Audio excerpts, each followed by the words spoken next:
오늘 하나님 말씀은 베드로전서 1장 17절 말씀입니다. 다 찾으셨으면 제가 받들어 읽겠습니다. 또 외모로 보지 않으시고 각 사람의 행위에 따라 판단하시는 분을 너희가 아버지라 부른다면 너희의 이번 나그네 시절을 두려움 속에서 지내라. 잠깐 말씀을 기도하겠습니다. 우주 만물을 말씀으로 창조하시고 또 지금도 질서 가운데 운행하시며 특히 저희들을 구원받게 하셔서 하나님 자녀로 삼아주시고 또 산 소망을 가지고 살아갈 수 있는 특권을 주셔서 오늘도 이렇게 기쁜 마음으로 주님께서 피로 세우신 교회가 창립 17주년을 맞이해서 저희들이 다시 한번 주님 앞에 감사를 드리고 또 서로 격려와 위로하는 가운데 참으로 저희들 마음속 깊이 하나가 되고 또 주님의 뜻을 이루어갈 수 있는 일에 하나가 되어서 주님 오실 때까지 달려갈 길을 마치는 그 순간까지 단 한 사람도 낙오하거나 실족하지 않도록 주님 지켜주시고 또 주님 맡겨주신 일들을 잘 감당해 갈 수 있도록 함께해 주시옵소서. 특히 저희들 늘 말씀 안에 거할 수 있도록 주님 붙잡아 주시고 세상이 어떻게 변하든 사람들의 가치관이 어떻게 달라지든 오직 주님만을 바라보며 또 말씀만을 붙잡고 모든 것을 판단하고 결정함에 있어서 잣대가 되게 하시고 또 최종 권위가 되게 하셔서 말씀대로 믿고 살아가는 그런 신실한 형제 자매들이 다 되도록 주님 함께 해주시옵소서. 오늘도 보여주신 말씀에 기름 부어주시고 또 부족한 종의 입술을 통해서 선포될 때 영으로 충만한 가운데 담대하게 선포할 수 있게 하시고 또 듣는 이중들 역시 마음에 잘 새겨서 주님의 뜻과 계획 가운데 더욱 헌신할 수 있는, 결단할 수 있는 계기가 되게 하시고 또 위로와 힘을 얻을 수 있는 시간이 되도록 도와주시옵소서. 다시 오실 우리 주 예수 그리스도의 이름으로 기도드렸습니다. 여러분들은 주님을 개인적으로 구주로 영접하시는 때가 얼마나 되셨는지 한번 생각해 보십시오. 아마 그동안 많은 일들이 있었을 것입니다.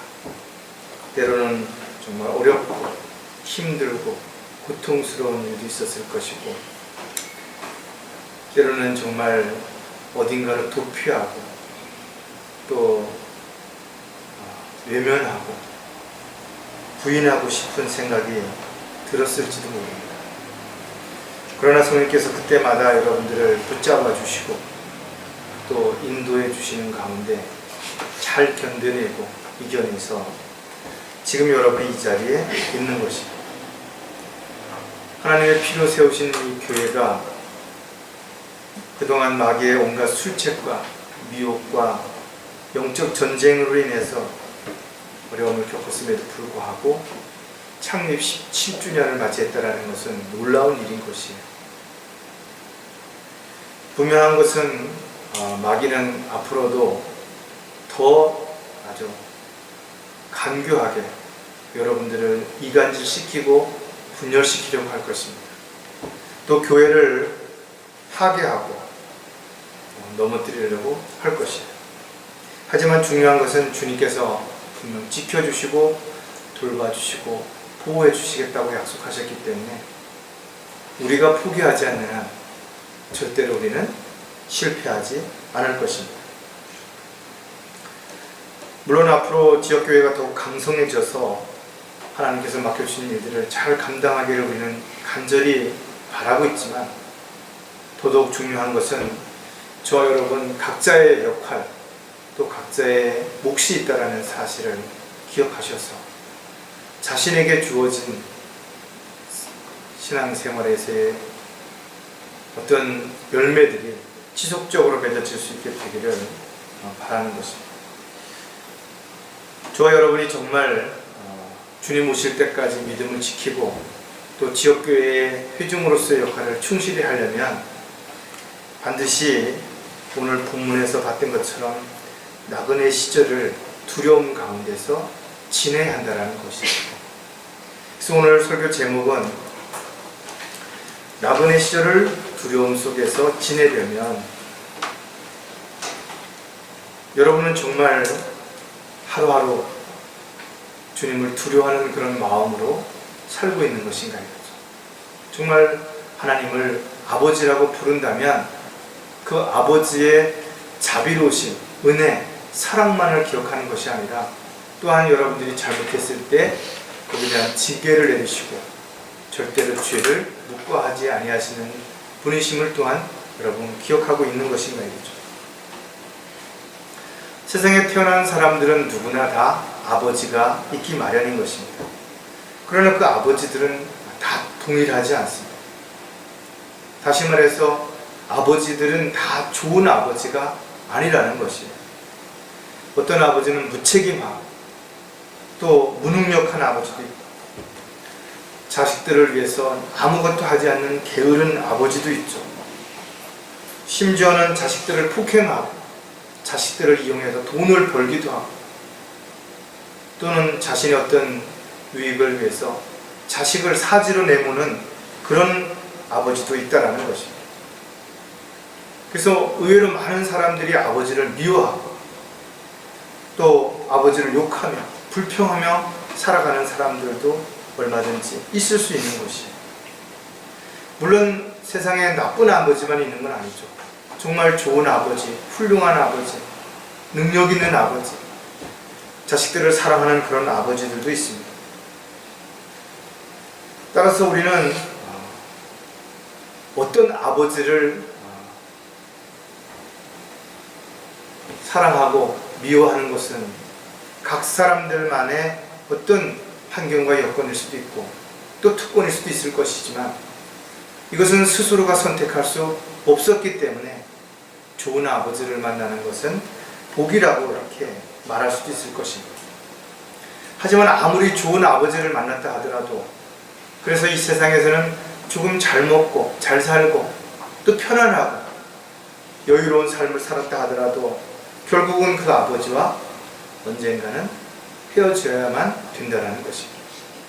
죽음 앞에서 여러분들은 아버지를 위해서 아무것도 할 수 없고 또 여러분들이 힘들고 어렵고 고통당할 때 육신적으로는 많이 도와줬다 하더라도 죽음 앞에 이르렀다면 역시 아버지는 아무것도 할 수 없는 아버지일 수밖에 없다는 것이죠.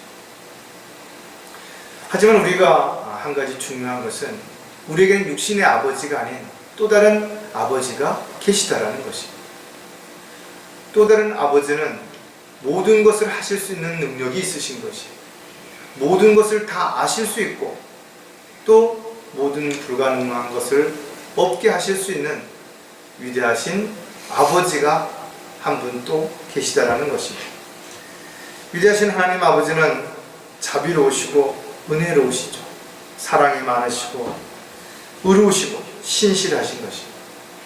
우리는 그래서 그 아버지를 믿고 따르고 그 아버지의 말씀에 순종하며 살아가는 것입니다. 세상이 어떻게 변하든 사람들의 가치관이 어떻게 달라지든 하나님은 절대로 변하지 않으신다는 것입니다. 자신의 생명을 내어주셔서 우리를 구원해 주셨고 우리를 자녀로 삼아주셨기 때문에 아까워서 주시지 못할 것이 없다는 것입니다. 또 우리가 요구하는 것이 너무 커서 들어주시지 못하는 그런 아버지도 아니라는 것입니다.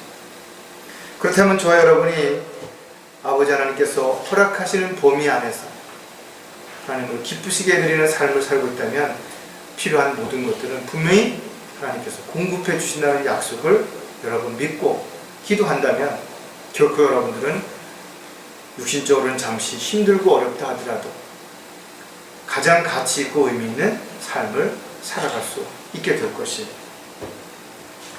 하나님을 아버지라고 부른다면 우리는 정말 이 세상을 살아가는 동안 나그네 시절이라고 또 두려움 가운데 지금 지내고 있다라고 고백할 수 있어야 할 것입니다. 자, 나그네 시절을 두려움 속에서 지내려면 어떻게 할 것인가를 우리 오늘 몇 가지 살펴볼 텐데, 첫 번째가 날마다 창조주를 기억해야 한다는 것입니다. 우리가 오늘 찬송 속에서도 분명히 봤지만 하나님께서 우리가 살고 있는 이 세상에 있는 모든 것들을 다 창조하셨다는 것입니다. 그것도 말씀으로 창조하신 것입니다. 창세기 1장 1절에서 태초에 하나님께서 하늘과 땅을 창조하시니라 했습니다. 하나님께서 창조하신 이 하늘과 땅은 완벽하죠. 그러나 한 가지 우리가 기억해야 하는 것이 있습니다. 바로 이렇게 완벽하게 만들어진 하늘과 땅이 어떤 이유로든지 간에 혼란스럽게 뒤죽박죽이 되었다는 것입니다. 그래서 하나님께서는 다시 재창조라는 과정을 통해서 지금 우리가 살고 있는 이 지구가 또 우리가 있는 많은 것들이 보여지게 됐다는 것입니다. 아무것도 없는 상태에서, 즉 무에서 유를 창조하신 하나님만이 모든 생명의 창시자가 되는 것입니다. 모든 또 힘의 원천이 되시는 것입니다. 근원이 되시는 것입니다.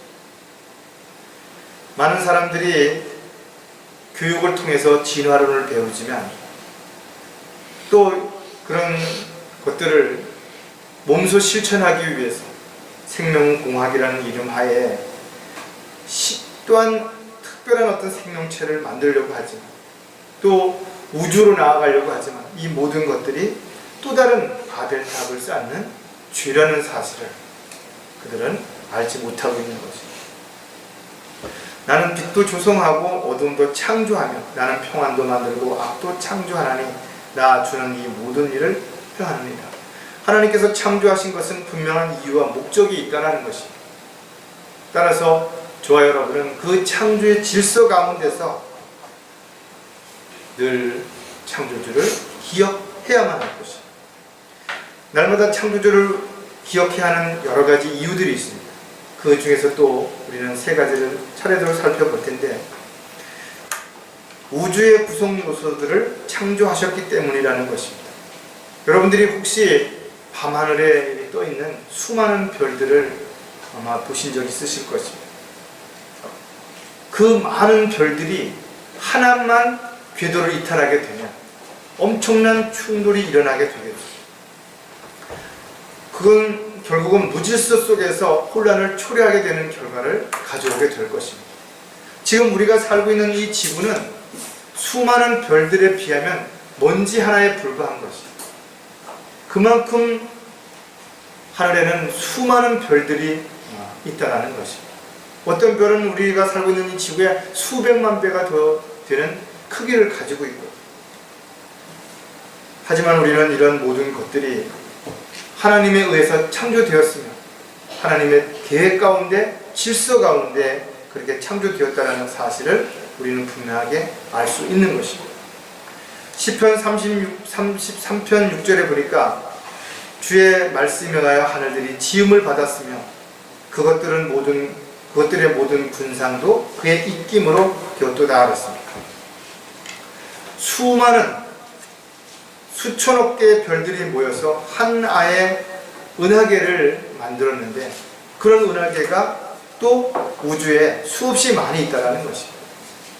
욥기 38장을 보면 눈이라든지 우박, 천둥, 번개의 길을 내시며 얼음, 서리, 이슬을 창조하신 것을 너희가 알지 못하느냐라고 우리에게 반문하고 있습니다. 이 세상에 존재하는 모든 것들은 우연한 것이 아니라는 것입니다. 모두가 하나님의 계획 가운데서 창조되었다는 것입니다. 이런 하나님의 질서를 깨트리고 뭔가를 변형시키고 새롭게 뭔가를 하려고 하는 것은 오히려 하나님의 질서를 깨트리는 하나님의 능력에 대항하는 결과를 가져오는 것이죠. 따라서 그리스도인들은 창조주신 하나님을 아버지라고 부른다면 모든 일에 있어서 질서와 균형을 잘 잃지 않도록 그렇게 해야 할 것입니다. 날마다 창조주를 기억해야 하는 또 다른 이유는 모든 피조물을 창조하셨기 때문이라는 것입니다. 하늘에 있는 하늘들과 구성 요소들만 창조하신 것이 아니라 여기에 살고 있는, 지구에 살고 있는 모든 생명체를 하나님께서 창조하셨다는 것. 창세기를 읽어보면 동물들도, 새들도, 물고기도 모두 하나님께서 그렇게 창조하셨다는 것입니다. 그리고 그 모든 피조물들을 다스리고 돌봐야 할 인간이 불순종함으로 인해서 오히려 피조물들이 지금도 저주를 받고 신음하고 있다는 것. 창세기 3장 18절에 보니까 또 땅은 내게 가시나무와 엉겅퀴를 낼 것이며 그랬어요. 이제 머지않아 주님께서 다시 오시면 땅도 저주에서 풀려나게 되겠죠. 그래서 천년 왕국에는 놀라운 일들이 일어나게 될 것입니다. 왜 피조물들이 주님이 오시기를 기다리고 있는 것인가? 그들도 이런 저주에서 풀려나기를 간절히 기다리기 때문에 그런 것입니다. 로마서 8장 19절에 보니까 피조물이 간절한 기대를 가지고 하나님의 아들들이 나타날 것을 기다리고 있으니 그랬어요. 그 이유는 지금도 피조물이 고통 가운데 있기 때문에, 억압되어 있기 때문에, 저주 가운데 있기 때문에 자유를 갈망하고 있다는 것입니다. 모든 창조들이 신음하며 고통받고 있지만 주님께서 다시 오시는 그날 이 저주가 모두 풀리게 될 것입니다. 뿐만 아니라 우리가 성경을 통해서 알고 있는 영적 존재들도 하나님께서 창조하셨다는 거죠. 수많은 천사들, 그리고 스락과 같은 존재들, 또 악한 영적 존재들까지도 우리는 성경을 통해서 알고 있는 것입니다. 따로 창조주이신 하나님을 아버지라고 부른다면 우리는 영적인 분별력을 가지고 마귀의 계책을 철저하게 분별해야 될 뿐만 아니라 그 영적 존재들을 대항해서 싸울 수 있는 힘을 반드시 길러서 믿음 안에서 승리를 해야 될 것입니다. 날마다 창조주를 기억해야 하는 또 다른 이유가 있다면 인간을 자신의 형상대로 창조하셨기 때문이라는 것입니다. 하나님께서 우주 구성 요소들을 만드시고 또 피조물들을 창조하셨지만 가장 중요한 인간을 맨 마지막에 창조하시는 것입니다. 어떻게 창조하셨는가에 대한 부분은 이사야 선지자가 이렇게 기록하고 있습니다. 내가 땅을 만들었고 그 위에 사람을 창조하였느니라. 내가 내 손으로 하늘들을 펼쳤으며 내가 그 모든 군상들에게도 명령하였도다라고 이미 기록하고 있다. 그렇다면 어떻게 구체적으로 창조가 됐는지를 우리가 창세기 2장 7절에서 보는데 주 하나님께서 땅의 흙으로 사람을 지으시고 그랬어요. 즉 땅을 먼저 만드시고 그 땅을 가지고 흙으로 사람을 지었다라는 것입니다. 그의 콧구멍에다 생명의 호흡을 불어넣으시니 살아있는 혼이 되었더라.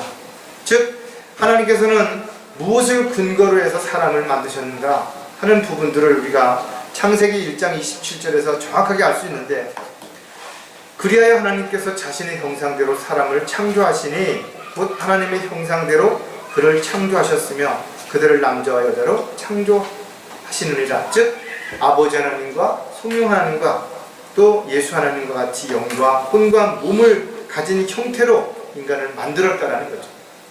물론 아담이 하나님의 말씀에 불순종함으로 인해서 영이 죽어있는 상태로 태어났지만 우리가 예수 그리스도를 믿음으로 인해서 다시 그 영이 거듭남으로 인해서 살아있는 영적인 삶을 살아갈 수 있는 저와 여러분이 된 것이 다윈이 주장하는 것처럼 원숭이가 진화돼서 사람이 되었다라고 엉터리 논리를 따르는 수많은 사람들이 있죠. 참으로 어리석기 그지없는 것입니다. 하나님께서 그렇다면 사람을 창조하신 목적이 무엇이냐 이거죠. 하나님께서 말씀하시기를 우리 형상대로 우리의 모습을 따라 사람을 만들자. 그리하여 그들로 하여금 바다의 고기와 공중의 새와 가축과 모든 땅과 땅 위를 기어다니는 모든 기는 것을 다스리게 하자 하시니라. 인간으로 하여금 이 모든 것들을 다스리게 만든 것입니다. 그럼에도 불구하고 인간은 오히려 자신이 어떤 존재인지를 모른 채 죄를 짓고 끊임없이 무질서한 삶을 살아감으로 인해서 어려움을 자초하고 있다는 것입니다. 자, 그렇다면 우리는 창조주를 왜 기억해야 하는 것인가에 대한 부분들을 오늘 다시 한번 마음속 깊이 생각하는 그런 가운데서 주님의 다시 오심을 소망할 때 우리가 왜 나그네 시절을 두려움 속에서 지내야 하는지를 분명하게 알 수 있게 될 것입니다. 두 번째로 나그네 시절을 두려움 속에서 지내려면 날마다 구속주를 기억해야 한다는 것입니다. 하나님은 창조주이시죠. 그리고 우리가 또 한 가지 기억해야 할 부분이 바로 하나님께서는 저와 여러분을 지옥의 형벌로부터 구원해 주신 구속주라는 사실을 잊지 말아야 한다는 것입니다. 마땅히 우리는 죄인으로 태어나서 죄를 짓고 살았기 때문에 그 죄값으로 지옥에서 형벌을 받을 수밖에 없다는 것입니다. 하지만 하나님께서는 우리가 구원받고 하나님의 자녀로 살아갈 수 있는 특권을 다시 한번 허락해 주신 것입니다. 하지만 오늘날도 많은 사람들이 자기가 죄인이라는 사실을 모르고 살거나 알았음에도 불구하고 인정하지 않으려고 하고 있다는 것입니다. 저와 여러분은 자신이 죄인인 걸 인정했기 때문에, 그리고 예수 그리스도가 자신의 죄값을 십자가에 피 흘려 주셨다가 부활하신 사실을 믿었기 때문에 죄를 용서받고 구원받은 하나님의 자녀가 된 것이라는 거죠. 따라서 이제 저와 여러분은 어떻게 살아야 될 것이냐 이거죠. 하나님의 자녀답게 살아야 되는 거죠. 언제 어디서 무엇을 하든지 하나님의 자녀로서 부끄럽지 않은 모습으로 살아야 된다. 특히 말과 행실에 있어서 조심해야 되는 이유는 저와 여러분이 하는 모든 것들이 누군가에게 하나님의 영광을 가릴 수도 있고 영광을 드러낼 수도 있기 때문이다. 특히 이 마지막 때에 저와 여러분이 하나님의 일꾼으로 부름을 받았다면 반드시 복음을 선포해야 되는 거죠. 왜냐하면 복음이야말로 죄인들에게 가장 기쁜 소식이고 마땅히 우리가 해야 할 가장 중요한 일이기 때문에 그런 것입니다. 그렇다면 왜 복음을 전해야 되는 것이냐 이거죠. 하나님께서는 모든 사람들이 다 구원받기를 원하시기 때문에. 그렇다면 복음이 무엇이냐 이거죠. 무슨 사도 바울이 고린도 교회에 편지하면서 15장에서 정확하게 제시하고 있다 이거죠. 내가 먼저 받아 그것을 전달했다는 거죠. 즉 성경에 기록되어 있는 그대로 우리의 죄값을 대신해서 예수 그리스도께서 십자가에서 피 흘려 죽으셨다가 부활하셔서 모든 사람의 죄를 용서해 주셨다는 사실을 알고 그것을 마음에 믿고 입으로 고백하면 구원받는다는 것입니다. 그래서 그 복음의 핵심에 대한 내용들을 정확하게 우리가 알고 제시하면 누구든지 구원받을 수 있다는 것입니다. 즉 사람은 모두 죄인으로 태어나서 죄 가운데 살고 있는 죄인이라는 사실, 그리고 언젠가는 반드시 죽고 심판을 받는다는 사실, 죄의 문제를 해결하지 못하는 사람들은 모두 지옥에 간다는 것. 지옥에 가지 않는 유일한 방법은 예수 그리스도의 보혈을 통해서 죄가 용서되어야만 된다는 사실. 이렇게 우리는 죄와 심판과 또 은혜와 보혈과 믿음에 대한 여러 가지 중요한 요소들을 증거함으로 인해서 많은 사람들이 구원받을 수 있는 길을 저와 여러분이 열어주는 이 일에 지금도 앞으로도 계속해서 쓰임받을 수 있는 도구가 되어야 할 것입니다. 날마다 구속주를 기억해야 하는 여러 가지 이유가 있지만 또 몇 가지를 살펴보면 죄인들을 지옥에서 구원해 주시기 때문이라는 것입니다. 아담 이후에 태어난 모든 사람들은 다 죄인이라는 것입니다. 아무리 그가 사회적으로 유명하고 존경을 받고 인정을 받는다 할지라도 여전히 죄인이라는 것입니다. 성경은 모든 사람이 죄인이라는 사실을 그대로 입증하고 있다는 것입니다. 이런 연유로 한 사람에 의해 죄가 세상으로 들어오고 그 죄에 의하여 사망이 왔으니 그래야 모든 사람이 죄를 지었으므로 사망이 모든 사람에게 전달되었는. 왜 사람들이 죽는 것인가 이거죠. 죄의 싹은 사망이기 때문입니다. 죄의 문제는 인간적인 노력이나 방법으로 해결할 수 없는 거죠. 행함이 없어도 불경건한 자를 믿는 사람은 그를 믿는 그 믿음으로 인해서 의롭다 여김을 받는다 했습니다. 즉 다시 말해서 인간적인 방법으로 아무리 열심을 낸다 하더라도, 종교적인 열정을 가지고 무언가를 한다 하더라도 결코 행위로는 구원받을 수 없다는 것입니다.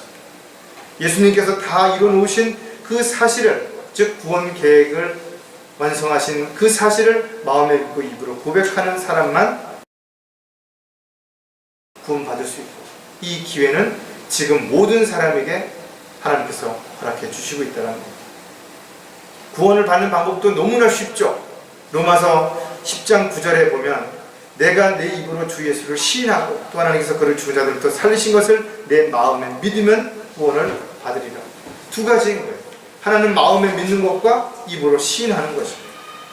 즉 우리의 죄를 용서해 줄 수 있는 것은 유일하게 다른 이름을 주신 적이 없다 그랬어요. 오직 예수 그리스도밖에 없어요.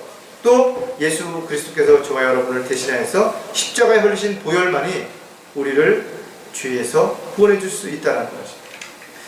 예수님께서 이 땅에 오신 목적은 병든 자를 고쳐주고 배고픈 사람들에게 밥을 주기 위해서가 아니라 죄인들을 구원하시기 위해서 이 땅에 오셨다는 사실입니다.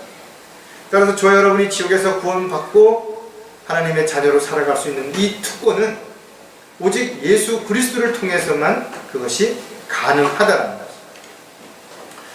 날마다 구속주를 기억해야 하는 또 다른 이유는 이스라엘을 회복시키실 것이기 때문이라는 것이에요. 여러분들이 구약 성경을 읽어보면 선택되어진 이스라엘 민족들은 수없이 많은 하나님의 은혜와 사랑을 받았음에도 불구하고 틈만 나면 오히려 대적하고 반역했던 모습들을 우리는 볼 수가 있다는 것입니다.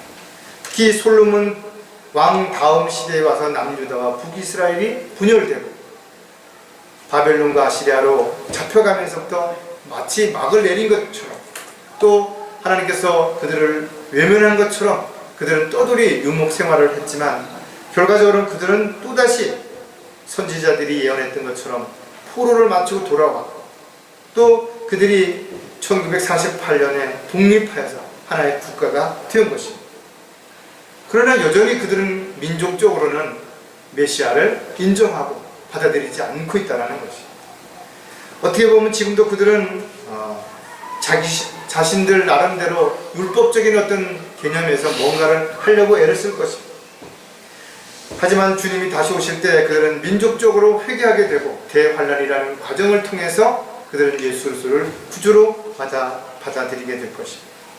요한계시록 20장 4절에 또 내가 보자들을 보니 그들이 그 위에 앉았는데 심판이 그들에게 주어졌더라.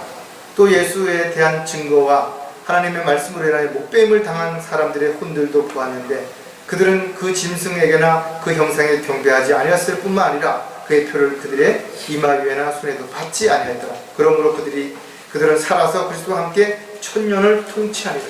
야곱의 때라고 하는 이 환란 기간 동안에 이스라엘 백성들이 예수 그리스도가 구세주라는 사실을 알게 되겠죠. 그리고 마귀에게 굴복하지 않고 짐승의 표를 받지 않게 됨으로 인해서 공개적으로 목배임을 당하게 될 것입니다. 이것이 성경에서 우리에게 분명하게 가르쳐주고 있는 것입니다. 그들은 그렇게 함으로 인해서 대환란 이후에는 천년 왕국 동안에 천년 동안 주와 함께 이방 민족을 다스릴 수 있는 특권을 얻게 될 것입니다. 실질적으로 그렇게 특권을 받게 된다는 것입니다. 하나님의 약속은 절대 변하지 않는다는 것입니다. 문자 그대로 반드시 이루어졌고 또 앞으로 이루어질 것이기 때문에 하나님을 아버지라고 부르는 사람들은 유의해서 역사적으로나 지금 이스라엘 백성에게 일어나는 일들이 어떤 일들이 일어나는지 주변 상황들에 어떤 반응이 일어나는지를 우리는 늘 살펴보고 주님의 때가 얼마 남지 않았음을 분명하게 알아야 할 것입니다. 또 날마다 구속주를 기억해야 하는 이유는 저주받은 땅과 피조물들도 회복되기 때문이라는 것입니다. 지금 우리가 살고 있는 이 땅은 정말 아름다운 곳도 많이 있죠. 정말 깨끗한 곳도 아직은 많이 있습니다. 사람들은 점점 오염되고 있는 이 땅을 좀 더 노력해서 후손들에게 아름다운 땅으로 물려주자고 여러 가지 운동을 하기도 하고 또 홍보를 하기도 하지만 문제는 점점 시간이 지날수록 황폐해질 수밖에 없다는 것입니다. 지구의 온난화를 인간의 노력으로 막을 수 없다는 것입니다. 또 생태계가 파괴되고 환경이 오염되고 수많은 천재 질병들로 인해서 점점 더 어려운 부분들이 분명히 생겨나는 것입니다. 지진이 일어나는 속도가 과거에 비해 가지고 100년 동안에 얼마나 많이 증가하는 것인가. 가뭄, 폭설, 홍수 이런 것들로 인해서 수많은 사람들이 죽고 또 질병으로 인해서 고통을 받고 있다는 것입니다. 중요한 것은 이런 모든 것들은 주님이 오셔야 해결이 된다는 것. 이사야 11장 8절에 보니까 또 젖먹는 아이가 독사의 구멍에서 장난하며 젖된 아이가 독사의 굴에 손을 넣으리라. 이건 불가능한 일이죠. 어떻게 독사의 굴에다가 손을 집어넣을 수 있냐라는 거예요. 또 이리가 어린 양과 함께 거하고 표범이 새끼 염소와 함께 눕고 사자가 소처럼 풀을 집어먹는다 그랬어요. 천년 왕국에서나 이것이 가능하다는, 즉 땅이나 모든 피조물에 주어진 저주가 풀렸을 때만 이것이 가능하다는 것입니다. 하지만 우리는 또 한 가지 알 수 있는 것은 이런 천년 왕국조차도 어느 시점이 되면은 다 불살라 없애버릴 것이고 새 하늘과 새 땅을 하나님께서 다시 준비해서 내려보내주신다는 것입니다. 그러나 현재 있는 하늘들과 땅은 그 동일한 말씀으로 보존되어 있을 때 경건치 아니한 자들의 심판과 멸망의 날에 불사르려고 간수되어진 것입니다. 지금은 있지만 어느 순간인가는 다 없어지게 된다. 저와 여러분은 새로운 새 예루살렘에서 주님과 함께 영원히 살게 되겠죠. 하나님을 아버지라고 부르는 그리스도인들은 정말 산 소망을 가지고 이 세상을 살아가게 나그네처럼 타국인처럼 순례자처럼 그렇게 우리가 반드시 살아야 하는 것입니다. 저와 여러분이 만약에 이런 사실을 잃어버리고 구속주에 대한 기억을 잠시라도 잊게 된다면 우리는 육신적이고 세상적인 그리스도인으로서 하나님이 아닌 세상을 바라보게 됩니다. 하나님의 뜻과 계획이 아닌 자기 뜻을 실행하기 위해서 살아가는 육신적인 그런 그리스도인이 될 수밖에 없다는 것입니다. 마지막으로 나그네의 시절을 두려움 속에서 지내려면 날마다 심판주를 기억해야 한다는 것입니다. 하나님은 창조주이시고 구속주이시지만 더더욱 우리가 기억해야 되는 부분은 심판주로 다시 오신다는 것입니다. 많은 사람들이 하나님은 사랑의 하나님이시라고 말합니다. 그러나 그 말이 틀린 건 아니지만 또 하나님은 은혜와 자비가 넘치신다라고 말하지만 또 우리는 한 가지 알아야 되는 것이, 하나님께서는 구원 계획을 세우시고 죄인들을 구원하기 위해서 자신의 생명을 아낌없이 내어주셨다. 십자가에서 죽기까지 주님의 말씀에 순종하심으로 인해서 그 모든 계획들을 다 완성하신 것입니다. 그러나 이제 다시 이 땅에 오실 때는 구속주가 아니라 심판주로 오게 되실 것입니다. 그리고 그 심판에 대한 모든 것들을 하나님께서 위임하셨다는 것을 우리는 성경을 통해서 알 수 있습니다. 아버지께서는 아무도 심판하지 아니하시고 모든 심판을 아들에게 맡기셨나니 그랬습니다.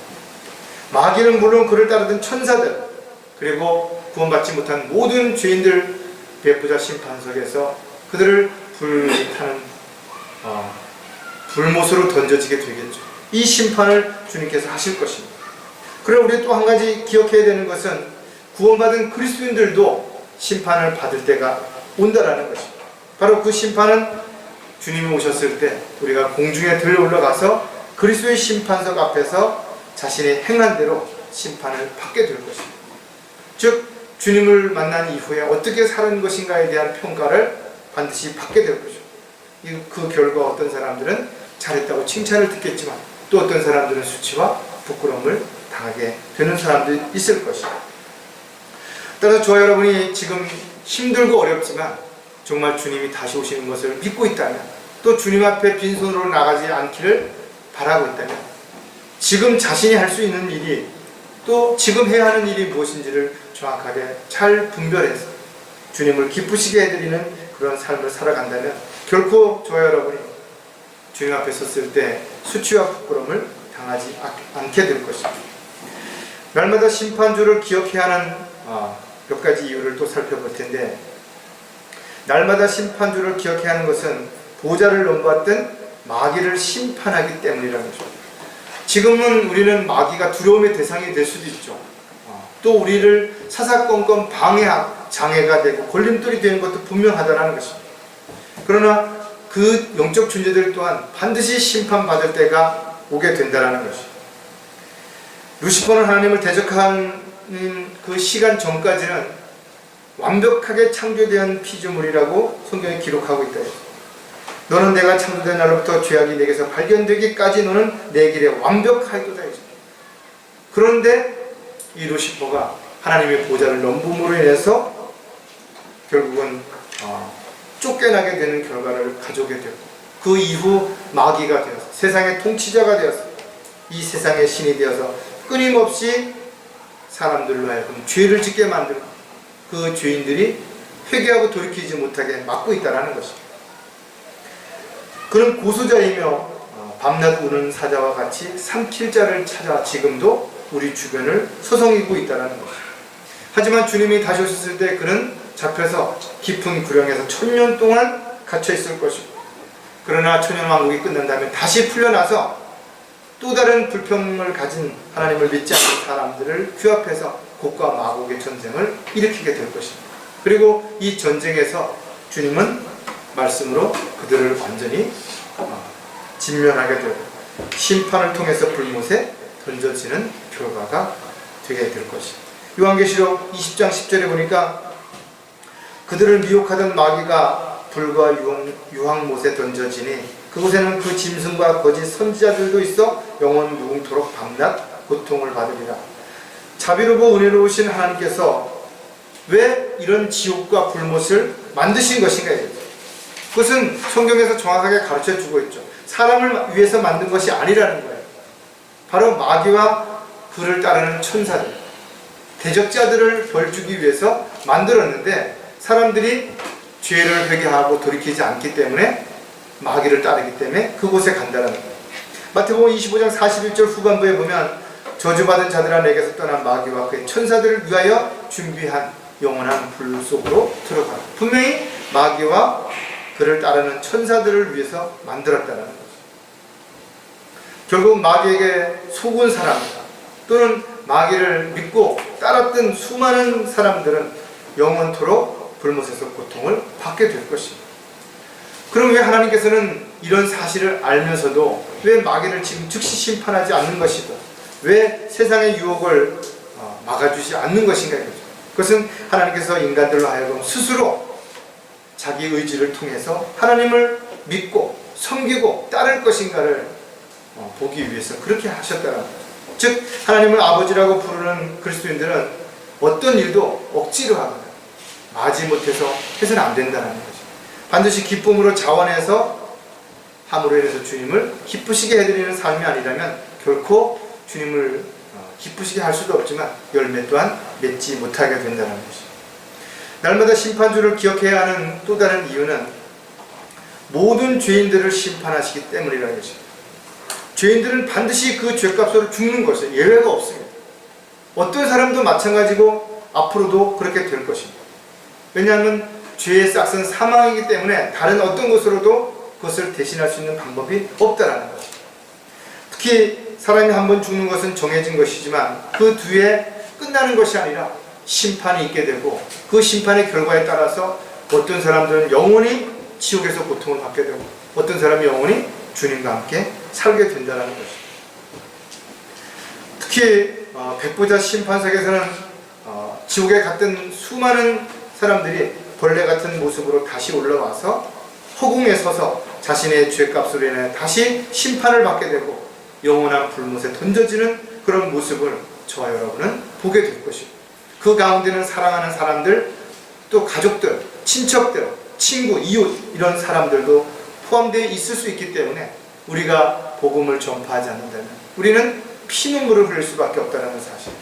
저와 여러분이 나그네 시절을 두려운 가운데 지낸다면 그날 백보자 심판 때에서 피눈물을 흘리지 않기 위해서 우리가 해야 하는 끊임없이 복음을 전파하는 일, 또 진리를 증거하는 일임을 한순간 잊어서는 안 될 것입니다. 저와 여러분이 어떤 상황에 있든 어떤 문제가 일어나든 간에 항상 깨어있지 않으면 우리는 이런 사실을 잊고 살 수 있다는 것입니다. 요한계시록 20장 14절 15절에 사망과 지옥도 불못에 던져지니 이것이 둘째 사망이라 누구든지 생명의 책에 기록되지 않은 자는 불못에 던져지리라. 생명의 책에 기록된 사람은 누구냐?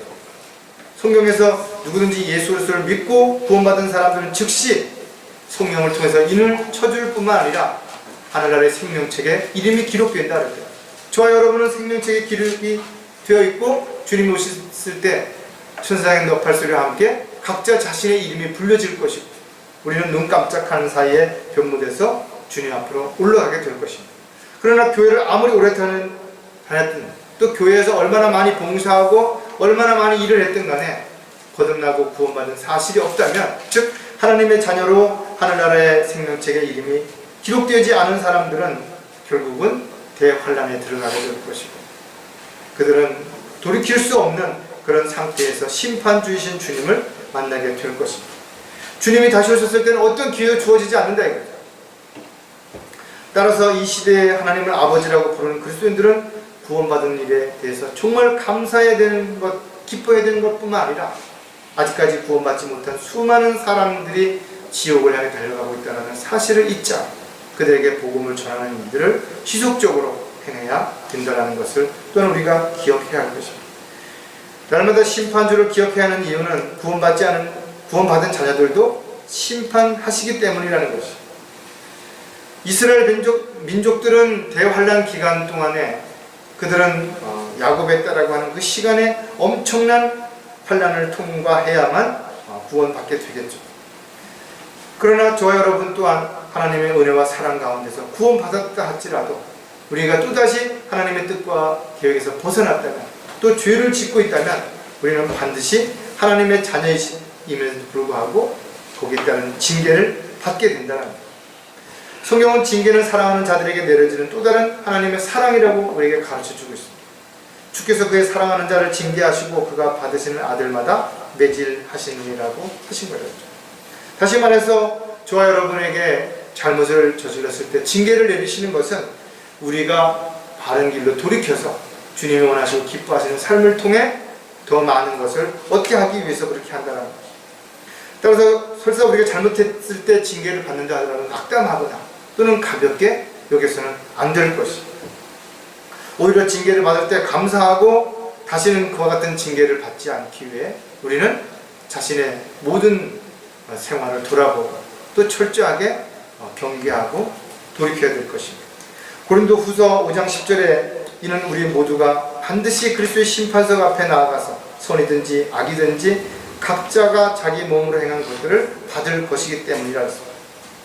하나님의 일꾼으로 그리스도의 군사로서 우리가 마땅히 해야 할 일을 하지 않는다면 우리는 주님 앞에서 정말 수치를 당할 수밖에 없을 것입니다. 저와 여러분은 여러 가지 부족한 점이 있을 수 있어요. 그런 나약한 가운데서 우리가 주님만을 신뢰한다면 반드시 주님께서는 필요한 지혜와 지식과 능력을 허락해 주실 것입니다. 때로는 환경과 여건도 분명히 조성해 주시고 또 문제와 어려움을 극복해 나갈 수 있는 힘도 주님께서 반드시 허락하실 것입니다. 저와 여러분이 그리스도의 심판석 앞에 서게 됐을 때 정말 무엇인가를 내어놓으려면 지금 우리 각자가 할 수 있는 일, 또 마땅히 해야 할 일에 소홀해서는 안 된다는 거예요. 특히 나그네 시절을 두려운 가운데서 가장 가치있고 귀한 일들이 무엇인지를 늘 되새기면서 그 일을 함으로 인해 주님을 기쁘시게 해드리는 그런 삶을 살아갔을 때 주님은 반드시 거기에 따른 보상을 해주신다는 약속이 우리는 이루어지는 것을 곧 보게 될 것입니다. 우리가 창립 10주년을 맞이해서 우리가 자신들의 삶을 또 교회가 걸어왔던 길들을 돌이켜볼 때 참으로 많은 어려운 일들이 있었지만 또 영적 전쟁이 있었지만 여러분들은 잘 승리하고 지금 이 자리에 있다는 것을, 또 앞으로 여러분들이 내년에 또 다른 시간들 속에서 주님이 언제 오실지 모르지만 우리에게 또 다른 시간들이 주어진다면 여전히 우리가 주님을 찬양하고 주님 앞에 영광을 돌려드리는 신실한 그리스도인의 모습으로서 발견되어지기를 주의 이름으로 부탁을 드리겠습니다. 기도하겠습니다. 하나님 아버지, 참으로 감사를 드립니다. 저희들이 무엇을 할 수 있으며 또 무엇을 했다라고 자랑할 수 있겠습니까? 모든 것을 주신 것도 주님이시고 또 주님께서 허락하지 아니하시면 아무것도 할 수 없다라는 것을 주님 앞에 고백합니다. 오히려 저희들이 낮은 자세에서 아무것도 자랑할 수 없는 상태에 있을 때 성령님의 능력 가운데서 능히 감당할 수 없는 일들도 감당할 수 있고 놀라운 역사가 일어난다는 사실을 저희들은 너무나 잘 알고 있습니다. 다시 한번 저희들이 더 낮아지고 겸손해지고 섬기는 자세로 돌아와서 저희들 각자가 해야 할 일이 무엇이며 또 어떻게 살아야 하는지를 한순간도 잊지 않는 가운데 날마다 창조주를 기억하고 또 구속주를 기억하며 심판 주신 주님을 기억하는 가운데 살아갈 수 있도록 역사해 주시옵소서. 다시 오실 우리 주 예수 그리스도의 이름으로 기도드렸습니다.